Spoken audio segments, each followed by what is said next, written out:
Good morning from NASA's Johnson Space Center in Houston. We are thrilled to be joined today by NASA astronaut Mark Vande Hei, who returned to Earth last Wednesday, March 30th, after a record-setting 355-day mission to the International Space Station, the longest spaceflight ever by an American astronaut.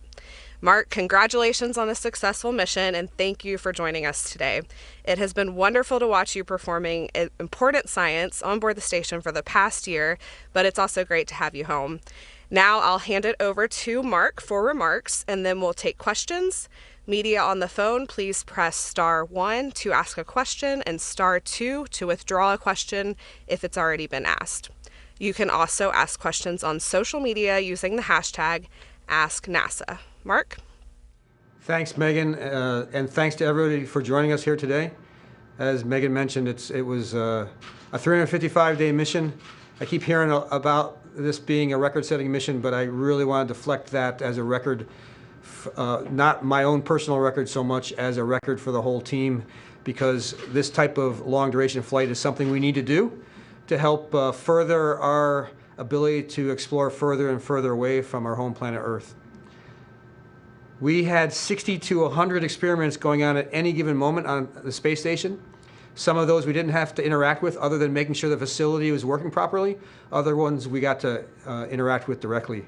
One that comes to mind is celestial immunity, where we were able to take cells donated from younger adults and older adults and inoculate them to see how our immune systems react to the rigors of spaceflight. So that's, again, one example of many, many more types of science we were doing on board. I really don't want to talk too long right now because I've always had more fun answering questions and talking to you about what you want to hear about rather than what I think you want to hear about. So let's get going. Let's do it. We'll take the first question from Marcia Dunn with the Associated Press. Welcome back, Mark. As NASA's new space endurance champ who saw tourists drop by the space station, I'd like your take on the upcoming Axiom mission, if I might.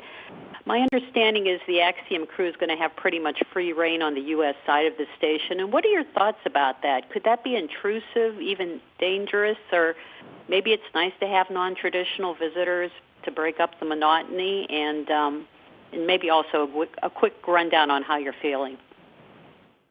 So I feel very fortunate in retrospect, having had the experience of visiting non-governmental astronauts visiting the space station with our spaceflight participants from Russia as well as Japan.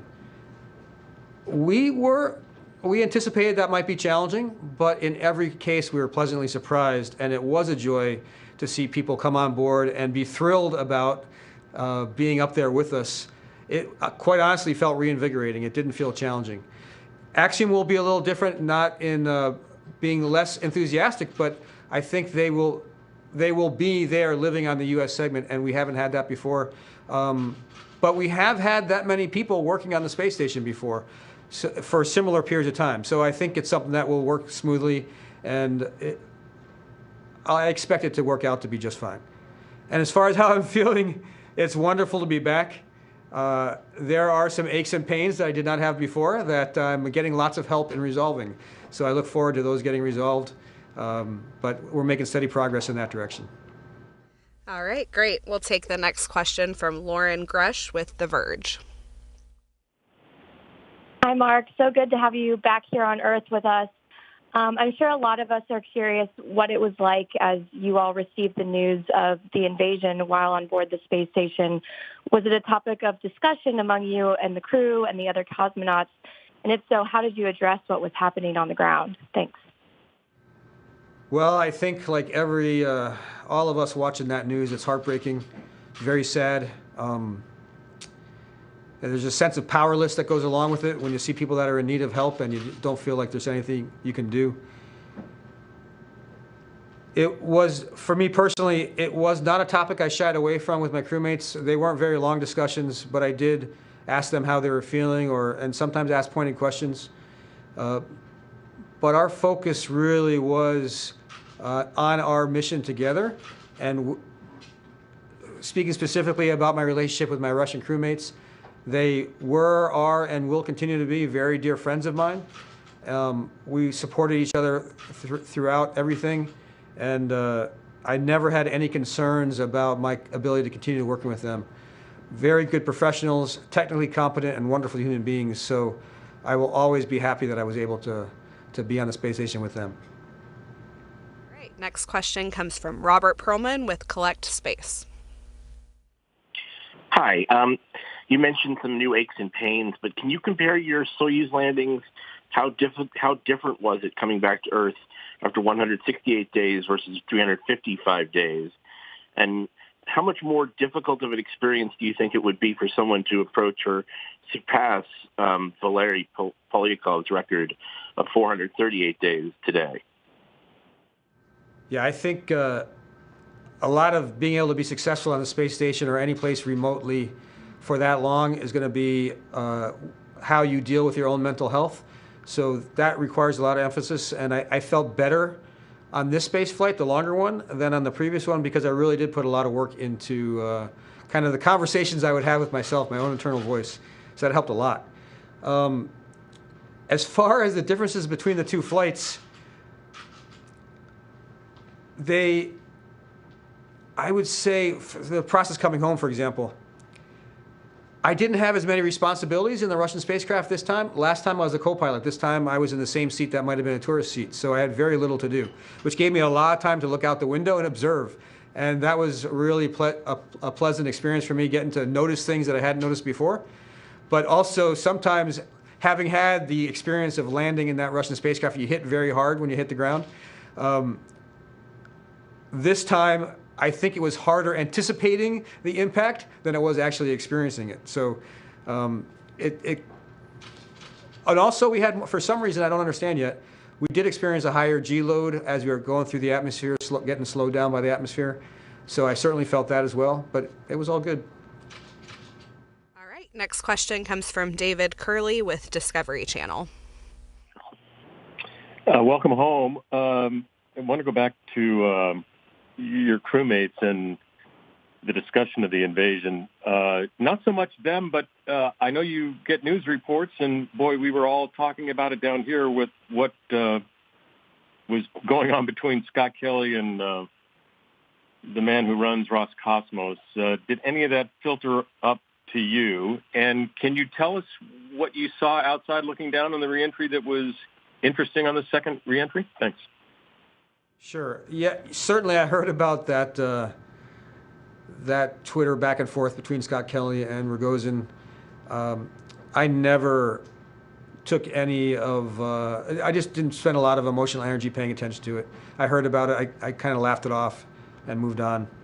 The reentry, interesting things about reentry, kind of out of my peripheral vision, you see a lot of sparks as the spacecraft heats up and parts of the spacecraft ablate away. That's one of the ways the spacecraft is designed, to get rid of all that energy, and so we don't experience the heat inside. This time, though, being able to focus outside, it looked like pretty big chunks of melted material going by, which I thought was pretty amazing. The other thing that really got my attention, looking completely out the window, was I hadn't realized before how much the spacecraft oscillates back and forth. So as I was seeing this beautiful view of the Earth, it looked like the Earth was swinging back and forth past the window. And I realized that if I kept looking out the window all the time, I was going to start feeling a little nauseous. So I looked inside and started focusing on the displays, and it made everything seem very, very stable, because nothing in the spacecraft was oscillating back and forth. All right, let's go to Nicholas Notario with ABC 13. Hello and welcome back, Mark. I have going off of that last question, just curious to know, I talked to former astronaut Clayton Anderson. He said that when he was up there with the cosmonauts, he certainly would be having conversations with them about what was going on. And then knowing that you were landing in Kazakhstan, he probably would have been mapping out how far that was to Russia when he was coming down. So I was curious to know what conversations you may have had with them. And then also moving forward, there continues to be discussion about the future of ISS and what the sanctions could mean on the Russian program and possibly the ISS plummeting to the Earth. Just wondering what your thoughts are on the future of ISS, knowing that the war in Ukraine is still taking place. Sure. I did have discussions with my crewmates but it was largely how they felt about things, and those are things that I would prefer that they get to share directly rather than me sharing how they feel about it. The future of the space station and conflict between Russia and the United States, honestly, I think that's one of the reasons we've been able to have an international space station. Some people that don't care so much about space care about international relations, and having a space station where we can cooperate, I think, is really important for a peaceful future. So that's my answer to that. All right. Let's go to Mark Carreau with Aviation Week. Thank you. What's most satisfying about your experience in terms of contributions to future space exploration, and how maybe did this mission change your sense of how humanly feasible it would be to travel to Mars for a round trip? This mission certainly enhanced my perception of feasibility for people surviving long duration. I do think it's very important that you follow the exercise protocols that NASA gives you, because they do keep you healthy. And I worked really, really hard at that, and it has helped me out a lot. I was able to walk on my own within, 8 hours after being, it was certainly wobbly, but 8 hours later, while we were getting refueled on the flight home, I was pretty functional. I'm still uncomfortable, but humans are very adaptable, and I think that bodes well. What's satisfying for me is, as being myself, my body is part of the experiment. So I know people are going to have to go get data from me, and my contributions to that data that will help people further explore is certainly very, very satisfying, because as I get older, I'm sure I'm going to be watching those things as people that are much younger than me do some amazing things. There's a lot of challenges ahead, and it's going to be exciting. Okay, let's take the next question from Rachel Crane with CNN. Thank you so much for doing this, Mark. I'm sure I speak for all the space reporters on the call here that we have sort of been glued to Dmitry Rogozin's Twitter recently, and I'm curious to know how closely you guys pay attention to that feed up on ISS, particularly when there are published what were perceived as, a possible abandonment of you on station. How seriously did you take that at all? And how closely you yourself are monitoring his Twitter feed? Thanks so much. I think there's a wide variety of how astronauts pay attention to social media.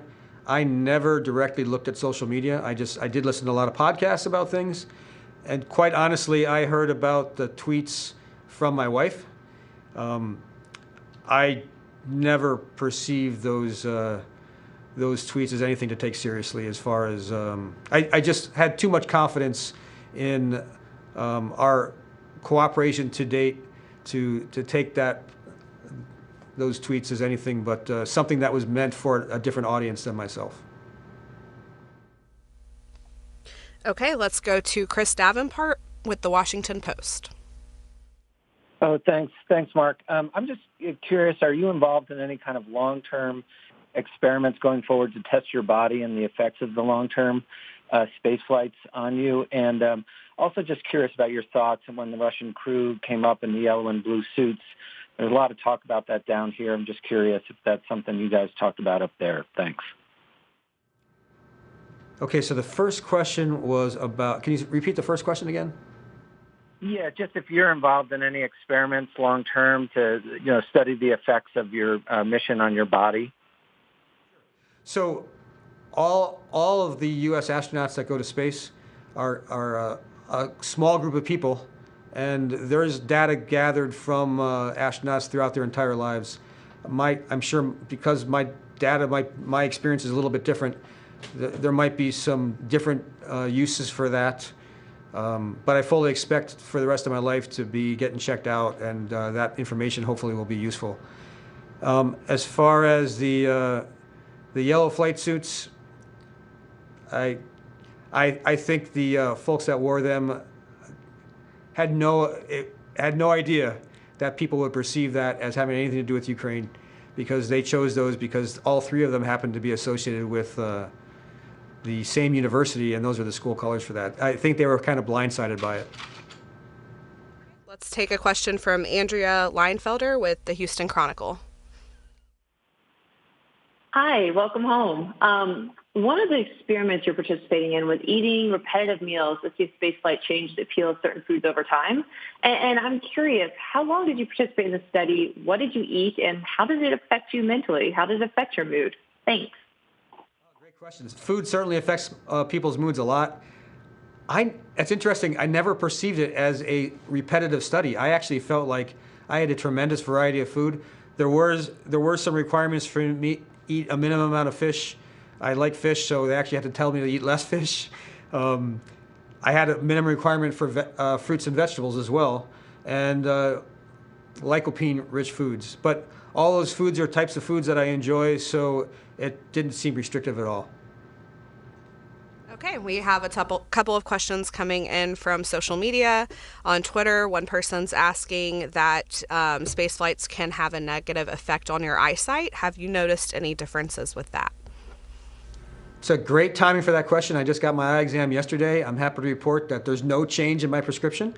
I wasn't certain that was going to be the case, but I wouldn't be surprised as just getting older that I'm going to have changes in my prescription. So for me, fortunately, there was nothing. And I think my understanding is if even the changes people might have experienced, those have been able to be recovered from so far. We are paying very close attention because there is a risk of that. And our eyes get studied very carefully. We do lots of data gathering on the status of our eyes with some very impressive equipment while we're in orbit. All right. And we have a lot of people on Twitter asking, do you wish you had 10 more days in space to make it a full year? Wow, interesting question. Only because it would make the sound bites shorter. That would be it. I'm very happy to be back. If it ended up being 300 days, I still would have felt really good about the mission. It was not about any record for me at all. It's just the opportunity to work with a really good sense of purpose in a job where we get to help out all of humanity. The number of days was not that important to me, and I think that helped me react to whether it was going to be comfortable with it being either a shorter mission or a longer mission like it turned out to be. Another question from Twitter, what will the next few months look like for you? What will your rehab be like? I've got a couple hours of rehab every day, including weekends, with some very good folks. I've been really appreciative of the fact that they're putting my recovery under such scrutiny. So that's good. There's a lot of science data to be gathered as well as I'm back here on the ground, so I'm continuing to provide samples and respond to surveys, for example. And other than that, I really haven't looked past the next couple of weeks, quite honestly. I typically am busy enough in one day that staying focused on that has been plenty. All right. Jennifer on Facebook asks, what is the biggest adjustment, physically or emotionally, when you first got to the space station and then also when you got home? So the emotion I had when I first got to the space station was that it was shockingly familiar, being my second flight. The space station, space station living is so different from being on Earth that once you're on Earth, it's really hard to connect with your experience on the space station. So when I got back there, it felt like I was getting this amazing opportunity to relive childhood memories, something that seemed so distant, but it was there and vivid in all the details. So that was a really interesting emotional experience. And then coming back to Earth, it's shocked me over the last couple of days because in anticipation of returning to Earth after being away for so long, I really thought that I was going to carry forward with me this unique perspective of appreciation for all things novel about being on the planet. But I'm adapting so quickly, it's becoming, I'm a little disappointed with how normal it feels. I kind of want it to seem more strange being back, but I'm shocked at how quickly it's becoming normal. All right. Well, we'll take a couple of more questions from the phone. Nick Notario with ABC 13. Hey, Mark, question. How do you want your record-setting mission to be remembered? Do you want it to be remembered for showing how despite what was going on Earth, with the conflict, that cooperation can still exist in space, or do you want it to be remembered for contributions for what could come with deep space exploration? And then a second question, now that you're back in Houston, which is known for its amazing food, what was the first thing you did or ate once you came back to the Houston area? Okay, so the first question, I want this 355 days to be remembered as the record that got broken. So I'm really looking forward to the next person doing something longer and us getting further and further away and exploring more. So I want this to be remembered as a stepping stone. As far as food, on the NASA aircraft that brought us back from Kazakhstan, one of my flight doctors had the makings of guacamole. And I had made it known that I really enjoy, I'm looking forward to some good avocados. And maybe it's the fact that I hadn't had guacamole for 355 days, but that guacamole was amazing. It was really good. That's great. All right, the next one from Robert Perlman with Collect Space.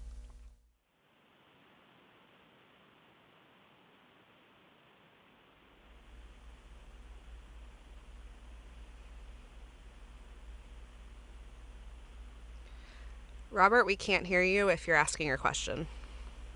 Oh, sorry about that. Thank you. Given your experience and looking towards the future, what crew support systems or creature comforts that you had on ISS do you think need to be on board Gateway so that when crews go there, even for short stays, they don't just survive there but enjoy the experience? Easy answer, Windows. That sounds good. All right, next question from Marcia Smith with spacepolicyonline.com. Thanks so much. And my question is along those same lines. And thinking about going to Mars, and you said that your 355 days sort of gave you a new appreciation for what that would be like physically, but you also talked about the mental, being ready to do these things mentally. Could you talk about the psychological aspects of being away from your family and how you think that would feel if you were as far away from Mars and you had the time delay and the everything? What kind of advice would you give to the people who are planning how to psychologically support astronauts going as far away as Mars? Yeah, I think in a situation where you're going to Mars and you're looking back at the Earth and you would basically be trying to pick out what looks like a faintly blue star, that's going to be challenging for human beings. That is a long, long way away, distance-wise. So anything you can do to help people feel connected with those important relationships back on Earth is going to be really important. Videos that you can send, videos that you can receive. I think messaging is going to become more and more important because it'll get harder and harder to have. It's really hard to have a conversation with the type of delays that you'd be experiencing in Mars, at Mars. So, yeah, that'll be challenging, and I think we've been doing a wonderful job of identifying the challenges and coming up with solutions. So I expect that to be successful in the future too. Okay, let's go to David Curley with Discovery Channel. Thanks again, Mark. I asked this to Crew 4, and Christina Cook has talked a little bit about it. It's about space culture, and you talked a little bit about space station living. Can you describe what space culture, living with people in small surroundings and internationally as well, how is it different than being a regular old Earthling? So I think space culture changes with every group of people. I think it's probably to get a really good understanding of space culture is kind of like trying to get a really good understanding of the culture of a team that's trying to do some type of expedition like going to Mount Everest. It depends a lot on the personalities of the people that you're with. So I'm very happy to say that with all of my crews on orbit, the cultures were good. They were different, though. They were different ways to approach problems, different ways to resolve conflict. But in every case, everybody was very, very supportive of each other, and that was a crucial part of it. Being able to trust each other is an essential aspect of not just what I would call space culture, but any time you have a small group of people that's going to do something very challenging, isolated apart from a lot of other people. All right, we'll take a final question from Sophie Sanchez with Chicago Now. Hi, welcome back, Mark. Compared to your last flight, can you share what strengths you relied on most this flight? And since I'm assuming we'll see more long-term flights, what insights and takeaway do you have for new astronauts? Yeah, I was much better about carving out time most days, by and large most days, to meditate. And I think that really helped me be more aware of how I was reacting to things, and sometimes to just recognize that and decide to see things differently. And in general, for all of us, if we spend all day looking for the most negative things that are happening to us, it'll make our outlook on life pretty negative. And if we spend a little extra time focusing on the things to be grateful about, we'll end up feeling pretty good about things. So for me, I think noticing the times that I was reacting in a negative way and recognizing that I didn't have to do that helped me get through and recognize that, wait a minute, this is pretty cool. Even though this might be frustrating at the moment, trying to find a bag that's buried behind things and taking longer than I expected for it to take, I was still doing a pretty cool job, and I was looking for bags behind a lot of other cargo in space. So it helped out. All right. Thank you so much, Mark, for taking all these questions today. And thank you, everyone, for joining us. That's all the time we have for today. But please continue to follow updates from the International Space Station at nasa.gov/station and on social media.